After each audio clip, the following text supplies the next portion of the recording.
আমরা প্রথম থেকে বলে আসছিলাম আসিফ নজরুল খুব বাটপার। আমরা এও বলে আসছিলাম সারজিদ হাসনাত খুব সন্দেহজনক, কিন্তু আপনারা কেউ আমাদের কথা বিশ্বাস করলেন না।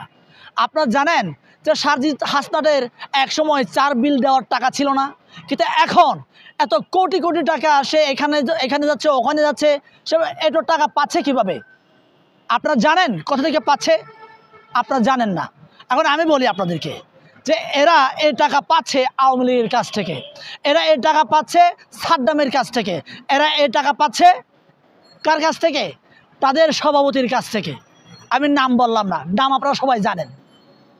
তো এই যে আপনারা যাদের উপর নির্ভর করছেন, এখন কোনো একটা সমস্যা হলে সারজিদ হাসনাত যায়, কোনো একটা সমস্যা হলে আপনার এরাই দৌড়ায় যায়। ওরা কি সরকারের কোনো অংশ?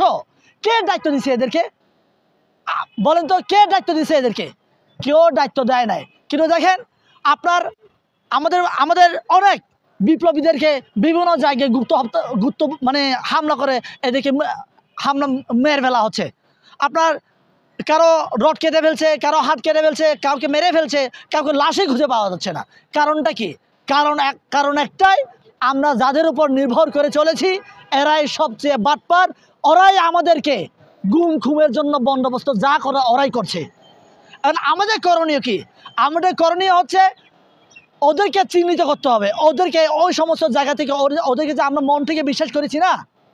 সারজিদকে ঢাকা ইউনিভার্সিটিতে ছাত্রলীগের পদধারী নেতা, হাসনাতকে ঢাকা ইউনিভার্সিটির পদধারী নেতা। এখন ওর কথা বলে আপনারা বলবেন সে তো আন্দোলনের নেতৃত্ব দিয়েছিল। আমি যদি বলি যে আপনার আসিফ নজরুল, সেও তো নেতৃত্ব দিছে, কিন্তু আসিফ নজরুল কি করছে এখন? আসিফ নজরুল ওটাই করছে যেটা আওয়ামী লীগ পছন্দ করছে, যেটা ভারতের RSS পছন্দ করছে, এই কাজটাই করছে। আজকে কেন আপনার মুসলমান দাঙ্গা লাগলো? ওরা সবাই তো পূর্ণ কাজ করতে গেছে রে ভাই। এরা কেন নিজেদের মধ্যে মারামারি লাগছে? মারামারি লাগে নাই, লাগানো হয়েছে। আপনারা বাইরে থেকে দেখছেন ওরা মারামারি করছে, ওরা আপনার ইজতেমা করতে গেছে, ইজতেমা করতে গিয়ে মারামারি, ফেসবুকে লেখালেখি, ইজতেমা আর কি ধর্ম করতে গেছে না মারামারি করতে গেছে? ওদের থেকে মানুষ কি শিখবে? আরে ভাই, ওদেরকে তো ওখানে কিছু লোককে ঢুকাই দিয়ান, দাড়ি পাঞ্জাবি পরে মনে করেন রোয়ার লোক আছে গেছে কিনা, RSS লোক গেছে কিনা আপনি জানেন না তো। ওরা করা কাজ খুন করে চলে গেছে, মরছে কারা? আমাদের নাগরিকদের তো মরছে। এখন স্বরাষ্ট্রমন্ত্রীকে বলে ওর কোনো খবর নাই, ও পাত্তাই না, দেখা যায় না। তাইলে ভাই, আমরা যাদেরকে বিশ্বাস করে চেয়ারে বসাইছি এরাই তো আওয়ামী লীগকে পুনর্বাসনের চেষ্টা করছে। এদের জন্যই তো আমাদের ভাইরা প্রাণ গেছে।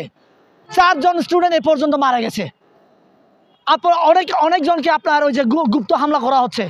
আমাকেও কবে হামলা করে আমারও জানা নাই। তাহলে আমরা যারা বিপ্লব করেছি আমাদেরকে কি একে একে এভাবে মরতে হবে?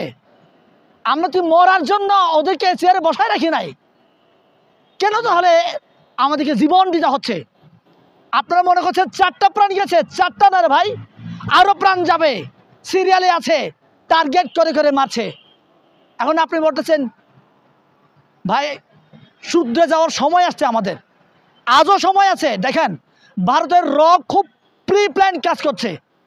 আপনারা যেটা সাদা চোখে দেখছেন ইজতেমায় হামলা হচ্ছে, আমি শুনেছি 10 থেকে 15 জন মারা গেছে, আবার অনেকে বলছে 7 জন মারা গেছে, অনেকে বলছে 2 জন মারা। একজনও যদি মারা যায়, এটা আমার দেশের ভাইয়ের কারো আক্রমণে মারা যায়নি। এটা আমার পার্শ্ববর্তী দেশ ভারতের ইন্ধনে, RSS রয়ের ইন্ধনে এরা এই কাজটাই করেছে। এদেরকে এদের হয়ে কে কাজ করছে?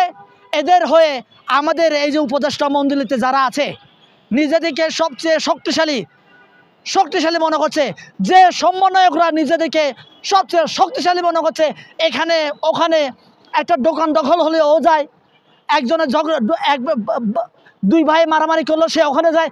আরে ভাই, সে কি উপদেষ্টা হয়েছে নাকি? সে কি ডক্টর ইউনূস নাকি আসিফ নজরুল? তাকে সব জায়গায় সারা দেশে দৌড়াইতে হবে? কে সে তো ছাত্রলীগের পদধারী নেতা।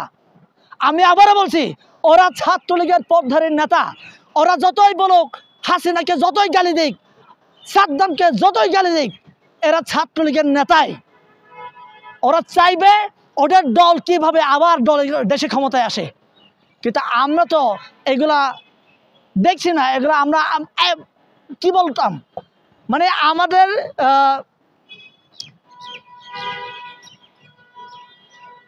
মানে কোন শব্দে আমি এসব বলবো আমি বুঝতে পারতেছি না আসলে, মানে এরা যে এত বাটপার মানে বাটপারি করছে, মানে আমি শব্দই খুঁজে পাচ্ছি না আমি ওদেরকে।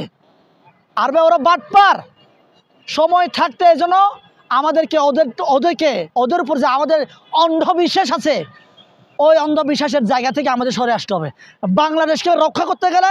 আর আমরা যারা বিপ্লবী আছি, আমরা যদি বেঁচে থাকতে চাই তাহলে একটাই কাজ, আসিফ নজরুল, আলী ইমাম মজুমদার, এই যে বশির আকিজ, ফারুকি থেকে শুরু করে এবং আপনার যত সমন্বয়ক, বিতর্কিত সমন্বয়ক আছে, এখন আগে চা খাওয়ার বিল দেওয়ার টাকা ছিল না, এখন যারা পাজরো গাড়িতে ঘুরছে, যারা আইফোন কিনছে, এদেরকেই চিহ্নিত করে ওই সমস্ত জায়গা থেকে ওদেরকে দূর করতে হবে, তারপরেই আমরা বাঁচতে পারবো, না হলে এভাবে আমাদেরকে মরতে হবে। আচ্ছা, কিছুদিন আগে আমরা